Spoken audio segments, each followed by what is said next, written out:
I want to start off by stating that addiction of any kind is crippling, and it doesn't matter what it's to, so if you're struggling with addiction, please seek help. That being said, Kurzgesagt is my second favorite YouTube channel. I watch every video within hours of it coming out, most of them within minutes, and I have to say, this most recent video was strikingly unscientific for a channel who literally prides themselves on being guided by science. And the first and biggest hint that it would be came during the intro when they said, "We'll combine research with our own personal experience of weed addiction. Unfortunately, we do have plenty of both." and they do that a lot in this video. So if this was a proof of concept for mixing personal experience with science education, let's probably shut it down. Unfortunately, their writer, who struggled with addiction themselves and wrote this, seems to have missed the easiest counterpoint to this video, which is that nearly every non-factual thing he claims but still asserts as fact can be said about the majority of not just drugs, but anything that you can be addicted to, which is how I want to frame my point here before we actually go through the falsehoods in the video. Not that what he's saying is not true about weed addiction,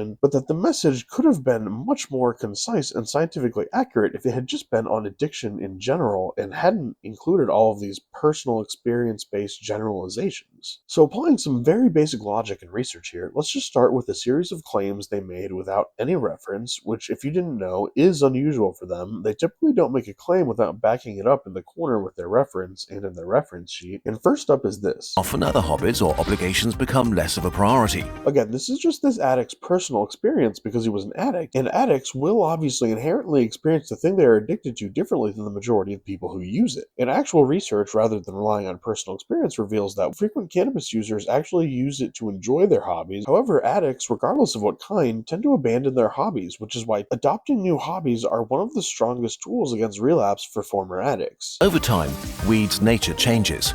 The joy-enhancing effects dissipate while a comfortableness takes over. This is again just a subjective experience, but studies do not show that regular weed users stop getting high in exchange for a sense of numbness. They just show that tolerance does increase with time, requiring more cannabis use. What this does clearly sound like, though, is someone who was using weed to escape their emotions, and they have a personal experience, which is fine and valid, but not a scientific conclusion. It covers up negative emotions by building a snail shell that you can retreat into.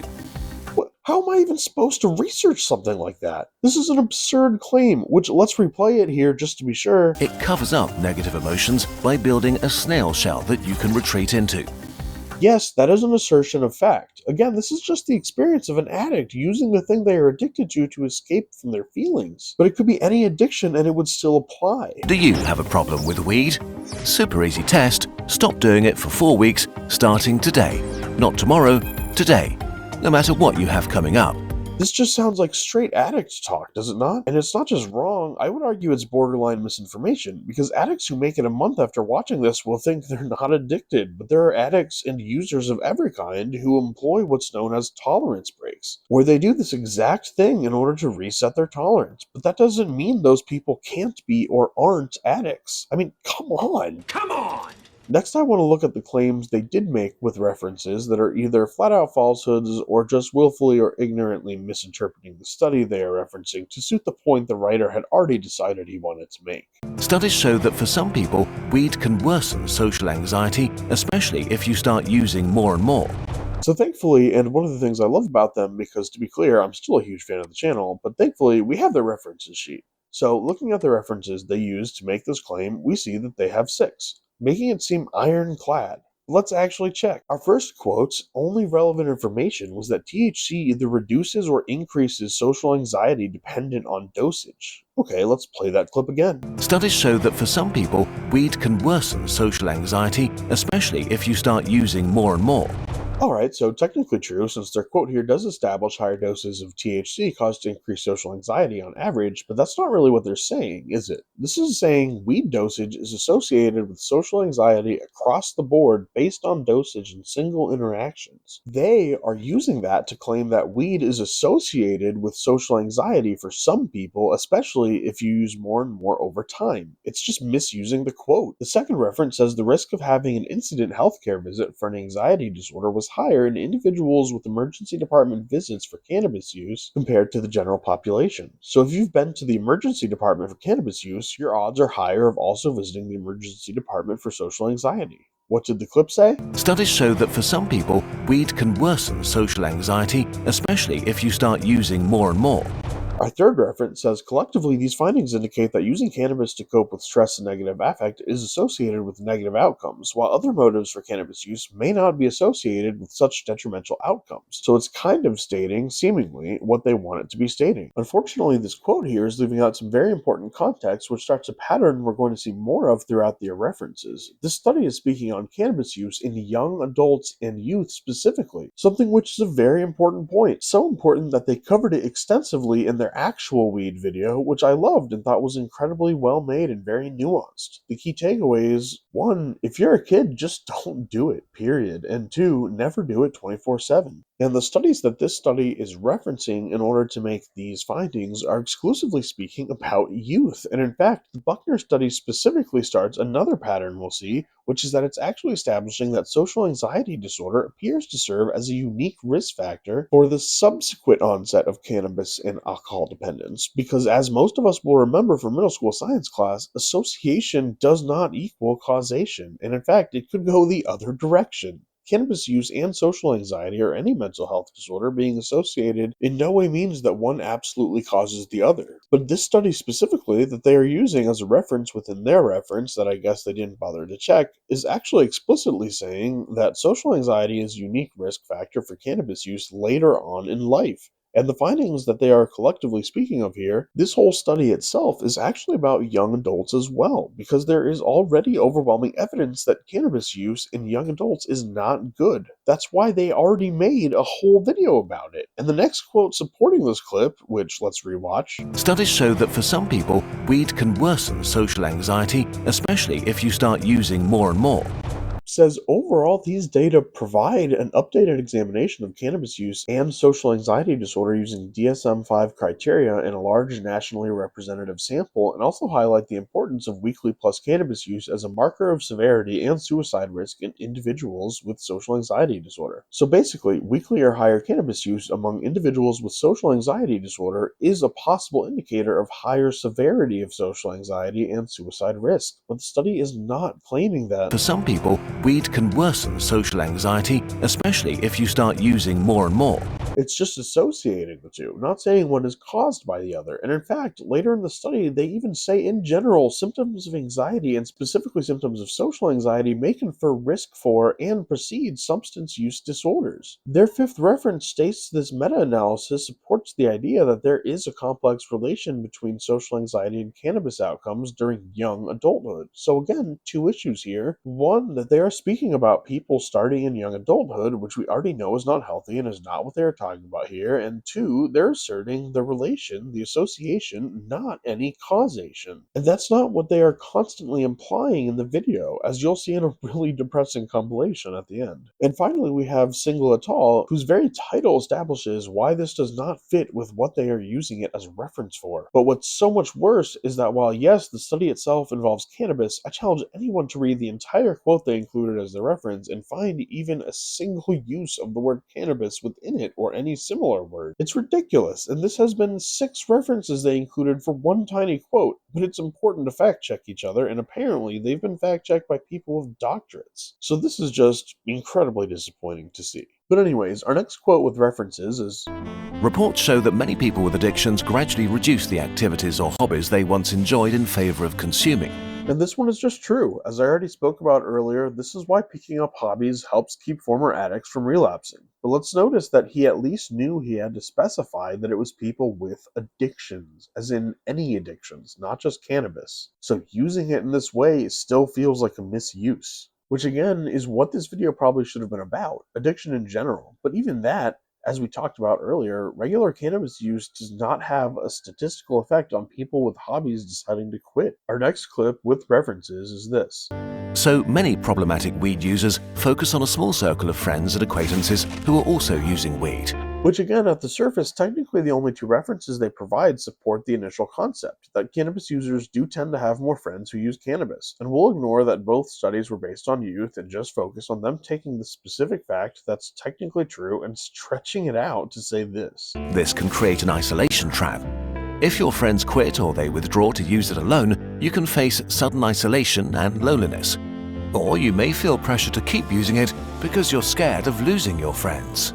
And let's just be 100% clear that not only do these studies not speak on this at all, one of the quotes that they pulled from the study that's on the reference page literally says, "In addition, we are aware of no longitudinal studies that have examined whether chronic marijuana use across adolescents may negatively impact the formation of positive social support network more generally in later adulthood." And I honestly just don't know where they would have pulled this information from other than their ass. Or wait, I should say the writer's personal experience, which, again, while valid in scientific terms, might as well have just been his ass. Worse still, people who feel lonely tend to use more weed to cope, which is linked to even more social isolation.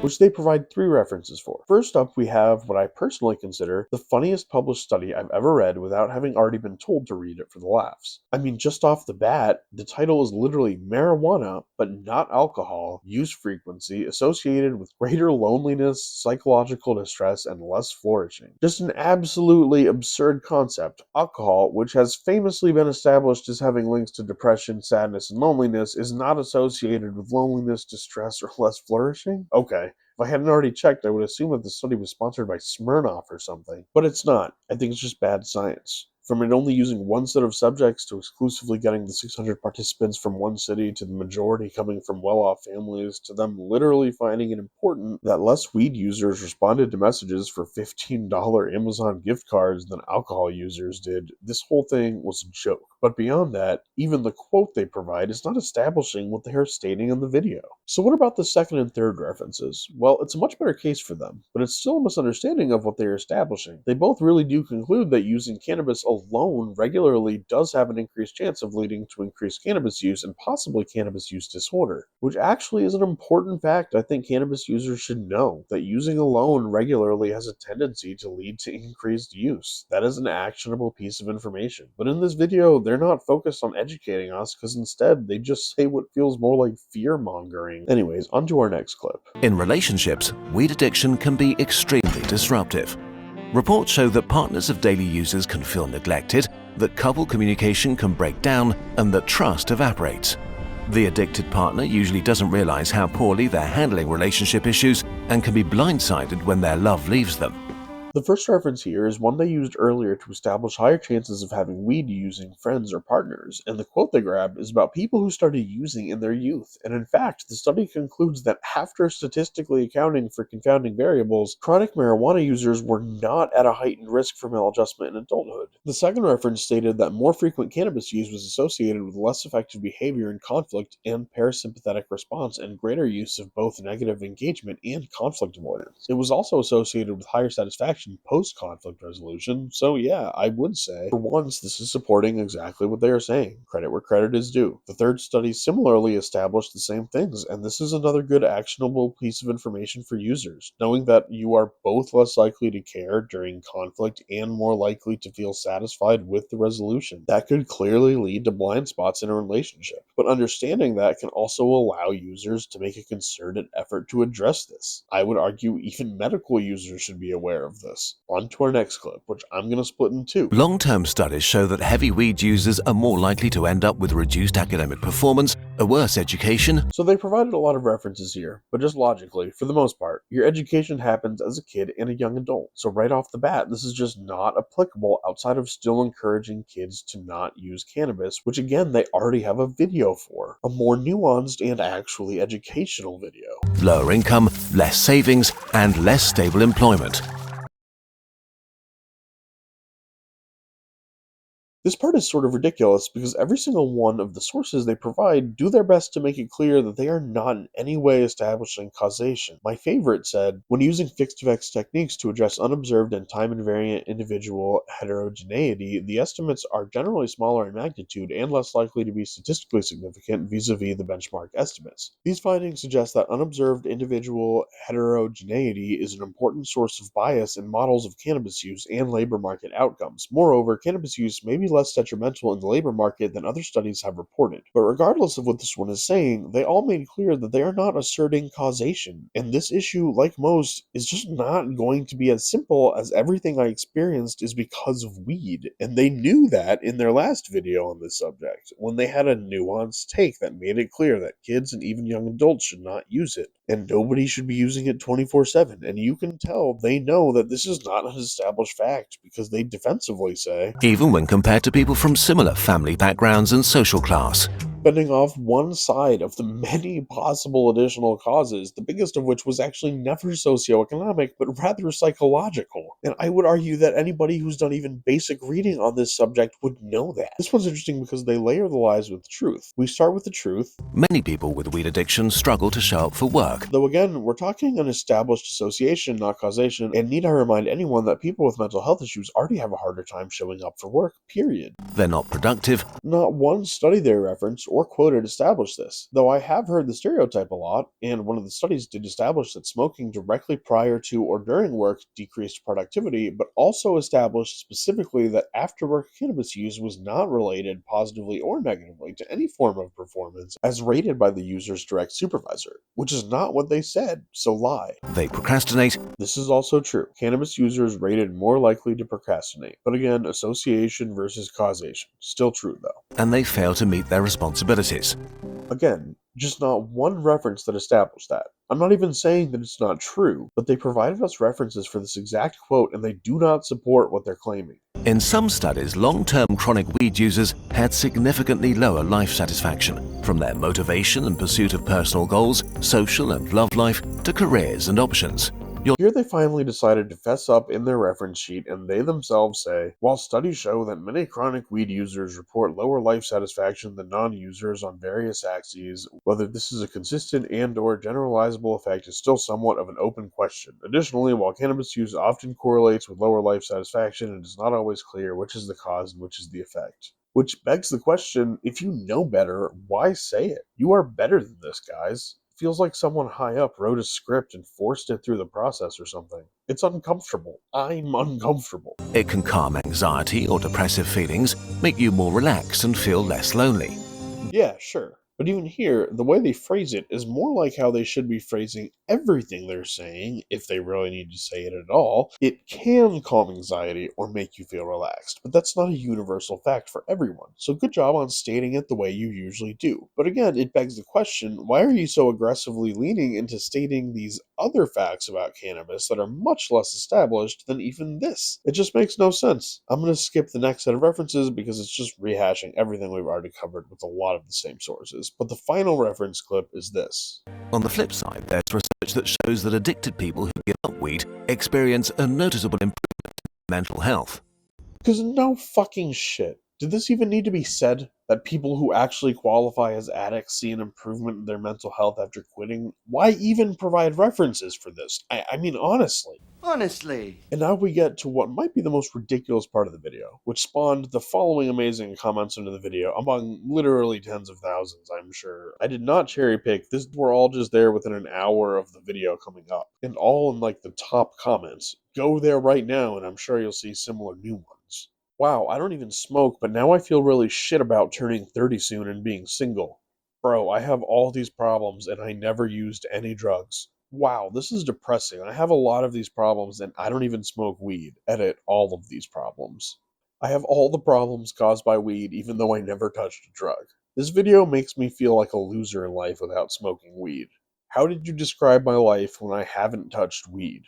And just a ton more. Go check them out for yourself. Because this section of the video is not just in poor taste, it's coming from an absolutely absurd place of privilege. So here's a very long clip that might make you feel terrible about yourself, especially if you have any mental health issues whatsoever, or if you've just had a little bit of a rough start in life. Absolutely none of which is scientific, and at no point will you see a reference in the corner, because this is just a cartoonishly bad video trying to associate a myriad of general life problems that everyone struggles with as exclusively the fault of weed. Which again, in this writer's life is probably true because he's an addict and weed was his addiction. But associating regular weed use with all of this is just hilarious and out of place on such an amazing channel. I am sorry, Mr. Kurzgesagt writer man, that you feel the way you do about your life. But there are millions of people who have worked harder than you, smoked no weed, and are still living the life you described just because of this state of the world or life in general, or because of how, where, or what they were born into. So please, as you watch these terrible clips, do not feel bad about yourself if any of it applies to you. You're awesome. Just view this as a comedy bit. Forever tomorrow. For problematic weed users, life can sometimes progress in slow motion. The addiction keeps you where you are, while your body ages and your friends move forward. But youth masks stagnation. For years, you don't notice how much weed might be holding you back because if you're young, life changes by itself. The outside world takes on the initiative and provides a lot of support for you. You're surrounded by peers, may still have childhood friends, progress through school, start work or university, and find new places and friendships. Moving slowly is kind of okay in your 20s as life naturally throws experiences and challenges at you. But it's still not great for you. This is the time when your body is probably at its peak and you can use it for things you'll not be able to do later, from sports to dating and staying out late, traveling and experiencing the world. It's the easiest time to build a healthy social life, the greatest predictor of how happy you'll be over the next few decades. You'll likely never have fewer responsibilities again, so you can explore and take risks. Spending this time stoned with passive activities like scrolling over reposts on Reddit is something you might regret later. You'll never get this period of your life back. As you age out of your 20s, things change massively. Around this time, most people naturally tone down their weed consumption or quit entirely.